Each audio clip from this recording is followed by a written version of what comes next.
How's it going, guys? Welcome back to another video. My name is Rory and welcome back to my channel. So today is day 2 of becoming an artist in 30 days, and I think we're about 2 weeks into lockdown, so here we go. So today I'm going to be drawing this bunny, and well, what else can I say? Let's just jump straight into it.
So the beginning sketch is complete, and now we've got to move on to the fine lining part. So I'll see you in a bit.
Okay, so now is colour time. So for this killer bunny rabbit, the colours we need are pink, purple, and, well, looks like a shade, what's that? A light shade of pink, so almost a white. So 3, 2, 1. Hang on, that didn't work. 3, 2, 1.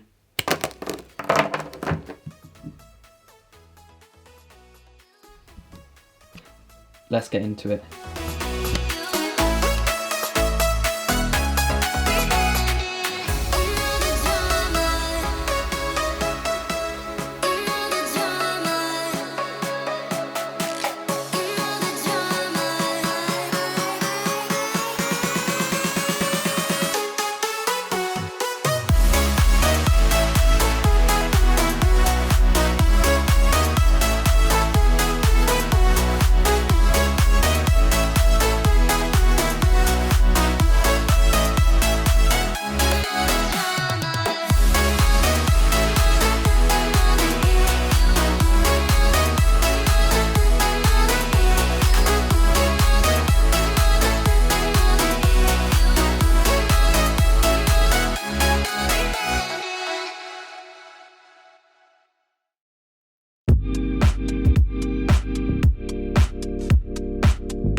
no, the pen's smudged. Look. Oh well, let's carry on with the video.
Okay, so it is currently the next day, and I'm here editing the video, and, well, I've realised for the last clip, I forgot to record the audio, so, yeah. So here was the finished result, and yeah, I was very happy with the way it turned out. I found that the markers, the colours were quite misleading, so if you're a pro, I wouldn't recommend these markers, but if you're a beginner like me, yes, I definitely would. And yeah, if you did enjoy, hit that like and subscribe button, and I'll see you at day 3. Goodbye.